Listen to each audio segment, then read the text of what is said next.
Shalom friends, ఈరోజు నేను ఒకానొక సమయంలో ఈ భూమి మీద అతివేగంగా వ్యాపించిన బుద్ధిజం అనే ఒక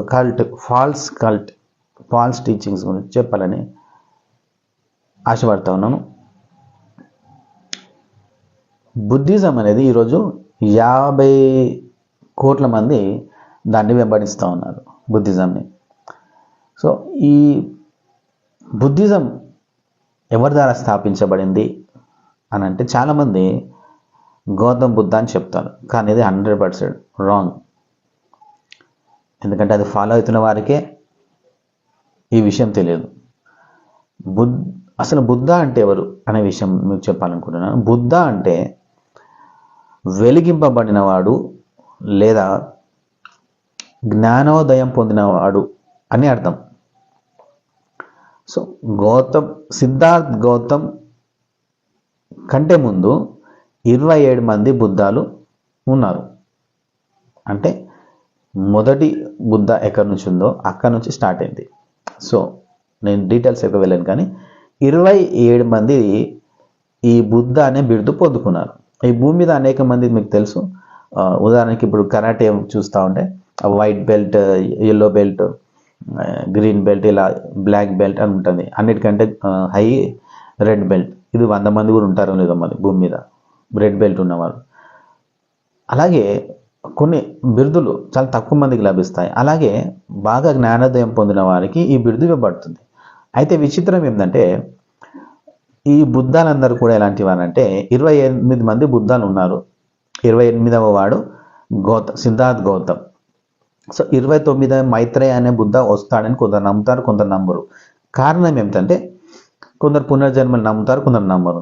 ఎందుకంటే 28 బుద్ధాలు ఆల్రెడీ వచ్చారు ఇప్పటికీ. సో వీళ్ళందరూ కూడా చెట్టు కింద కూర్చొని రకరకాలుగా బోధించేవారు. సో ఒకరి బోధ ఇంకొకరి బోధ కొన్ని నమ్ముతారు, కొందరు నమ్మరు. ఈ బుద్ధాల్లో ఒకరు ఇది అవునంటారు, కొందరికి అవి కాదంటారు. కాబట్టి ఇందులో కూడా అనేక శాఖలు ఉన్నాయి. ముఖ్యంగా ఇందులో 5 శాఖలు ఎక్కువ కనబడుతూ ఉంటాయి.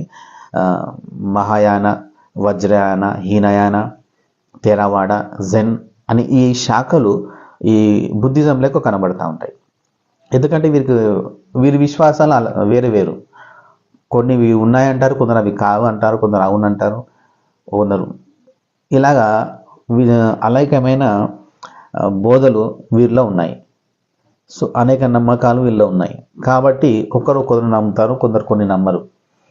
ఎందుకంటే ఇవి దేవుడి నుంచి వచ్చిన బోధ కాదు, ఒకే బోధ ఉండడానికి. మనకంటే బైబిల్ ఉంటుంది కాబట్టి అటు ఇటు బోధించిన అవునా కాదా అనేది చూసుకోవడానికి ఒకటే ఆత్మ ద్వారా నడిపించిన వ్యక్తులు. కానీ ఇది అలాగా కాదు. వీళ్ళేం నమ్ముతారంటే పాజిటివ్ ఎనర్జీ, నెగటివ్ ఎనర్జీ అని నమ్ముతారు. సో వీళ్ళలో ఉన్న ఆ పవర్ని బయటికి తీయడం అంటే దాన్ని సర్పంగా అంటారు మెడిటేషన్లో. సో వీళ్ళెవరంటే అన్నిట్లో ఓడిపోయి ఎలా జయించాలి అని వచ్చినవారు. సో వీళ్ళు అన్నిటినీ జయిస్తే కామక్రోధ మదం ఆశ్చర్యాలు అంటారు కదా, ఇలాంటివి కొన్ని అన్నిటిని జయించినప్పుడు శరీరం మీద సంపూర్ణంగా అధికారం పొందుకుంటానని, దాని ద్వారా అలా జయించిన వ్యక్తి ఇక ఎన్నటికీ చనిపోడు. అలాంటి వ్యక్తికి ఇక రోగం రాదు, చనిపోవడం అనేది జరగదు. కాబట్టి శరీరం మీద సంపూర్ణ అధికారం, మనం మానసికంగాను శారీరకంగా అన్ని విషయాల్లో దీన్ని మన కంట్రోల్లోకి తీసుకోవాలి. అప్పుడు మనం శాశ్వతంగా భూమి మీద జీవిస్తాము, ఇక మృత్యు ఉండదు అని వీరిలో అనేకులు నమ్ముతారు. సో ఇలాంటి నమ్మకంతో వీరున్నారు. అయితే వీళ్ళందరూ కూడా 28 మంది ఎలాంటి వారంటే జీవితంలో ఓడిపోయి ఇంట్లో వారి బాధలు తట్టుకోలేక కొన్ని ఆత్మహత్య చేసుకుందామని, కొందరు అదని అంటే అన్నిట్లో ఓడిపోయి అలా జీవితాన్ని మీద విరక్తి చెంది వచ్చి ఆ చెట్టు కింద కూర్చునే వ్యక్తులు. వీరి దగ్గరికి ఎవరైనా వచ్చి సలహాలు అడిగినప్పుడు వీళ్ళు ఉచిత సలహాలు ఇవ్వడం చేస్తూ ఉంటారు. మనం ఈ లోకంలో భూమి మీద చాలామంది అలాంటి వ్యక్తులను గమనిస్తూ ఉంటాం. సో అన్నిట్లో జయించి సలహాలు ఇస్తే అది వేరే విషయం. కానీ వీరు అన్నిట్లో ఓడిపోయి వచ్చి వీరు ఇతరులకు సలహా ఇచ్చే వ్యక్తులే బుద్ధాలు. సో 28 మంది ఇందులో ఉన్నారు. గౌతమ్ బుద్ధ నాస్తికుడు. యేసు ప్రభు పరలోకం నుంచి వచ్చినవాడు, భూమి మీద మరి జన్మ, వచ్చే జన్మలు అన్నీ ఏమున్నాయో ఏం లేదు, అవునా కాదని స్పష్టంగా చెప్పాడు ప్రతి విషయం, నిశ్చయంగా. కానీ యేసు ప్రభు ఎప్పుడు అబద్ధం కూడా ఆడలేదు. కానీ గౌతమ బుద్ధుడు ఎలా అంటే, ఉదాహరణకి గౌతమ బుద్ధుడి దగ్గరికి ఒక వ్యక్తి వచ్చి, అయ్యా నేను నాస్తికుణ్ణి, నేను దేవుడు ఉన్నాడని నమ్మను, నేను మంచి చేస్తున్నాను కదా, నా విషయంలో మీరేం చెప్పాలనుకుంటున్నారంటే దేవుడు ఉన్నాడని చెప్తాడు అతనికి. ఇంకో వ్యక్తి వచ్చి దేవుడు ఉన్నాడని నేను నమ్ముతున్నానని అంటే దేవుడు లేడని చెప్తాడు. ఈ విషయము ఒక శిష్యుడు తనతో పాటు ఉన్న వ్యక్తి విని, అదేంటి గురువు గారు, నాస్తికునికేమో దేవుడు ఉన్నారని చెప్పారు, మన దేవుడు ఉన్నాడని నమ్మే వ్యక్తికేమో దేవుడు లేడని చెప్పాను, ఎందుకు అలా చెప్పానంటే, ఎందుకు ఇలా అబద్ధం ఆడానంటే, నేను అబద్ధం ఆడడానికి కారణం ఏంటంటే, ఇక మీరు గమనించాలి, అబద్ధం ఆడతాడు తన ఇష్టం వచ్చిన టైంలో. ఇతను ఒక మామూలు వ్యక్తి, అబద్ధం ఆడడం తప్పనే విషయం తెలియదు. యేసు ప్రభు మాత్రమే సత్యవంతుడు. అయితే ఇక్కడ చూస్తా ఉన్నాం, వీరికి జ్ఞానం లేదు కాబట్టి ఇతడు ఏం చెప్పాడంటే, బుద్ధ చెప్పిన విషయం ఏంటంటే శిష్యునికి,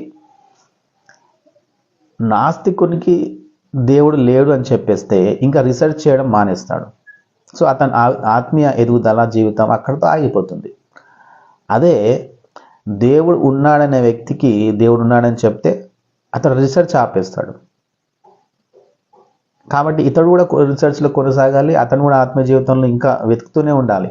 సో ఇతను కూడా అలా గౌతమ బుద్ధ కూడా వెతుకుతూనే ఉంటాడు. కాబట్టి వాళ్ళు కూడా వెతుకుతూనే ఉండాలి. ఇంకా అంతా అయిపోయింది, నాకు తెలుసుకున్నా అనే విషయంలో ఉండకూడదు, వీళ్ళు వెతుకుతూ ఉండాలని. కాబట్టి అబద్ధం ఆడని చెప్తాడు. అలాగే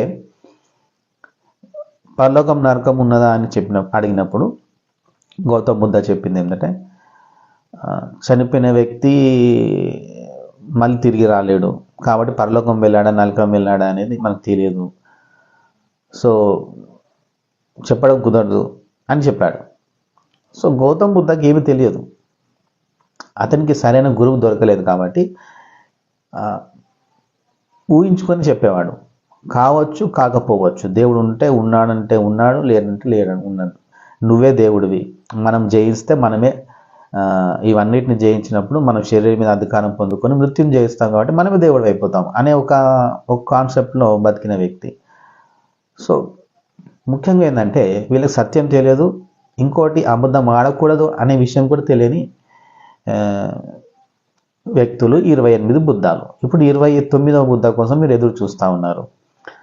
సో ఈ ఫాల్స్ బుద్ధ, ఇలాంటి ఫాల్స్ బుద్ధిజం ద్వారా చాలామంది నిత్య నరకానికి వెళ్ళిపోతున్నారు. సో వీళ్ళకి సువార్త చెప్పాల్సిన బాధ్యత మనదే. కాబట్టి దేవుని బిడ్డలారా, ఇంకా అనేక తప్పుడు బోధనలు ఇలా ఉన్నాయి. అంటే బేసిక్ నాలెడ్జ్ కూడా వీళ్ళకి తెలియదు అనమాట. కాబట్టి వీళ్ళు దేవుడు లేడు, ఏమీ లేడు అనే ఒక కాన్సెప్ట్లో వెళ్ళిపోతూ ఉంటారు, గుడ్డిగా వీళ్ళని వెంబడిస్తూ ఉంటారు. సో దేవుడిని దీవించిన ప్రస్తుతానికి ఇంతవరకు చెప్పాలని కోరుచున్నాను. దేవుడి చిత్తమైతే రాను రోజుల్లో ఈ చెప్పిన బోధల్లో ఎందుకు ఇవి తప్పు అనే విషయం ఈరోజు 2 చెప్పాను, ఇంకా చాలా ఉన్నాయి చెప్పాలంటే. సో బేసిక్ నాలెడ్జ్ ఏంటంటే, యేసు ప్రభు చెప్పిన మాటలకి గౌతమ బుద్ధ చెప్పిన మాటలకి ఆకాశం భూమి అంతా తేడా ఉంటుంది. ఈ రోజుకి ఇంత మట్టుకే. Praise the lord.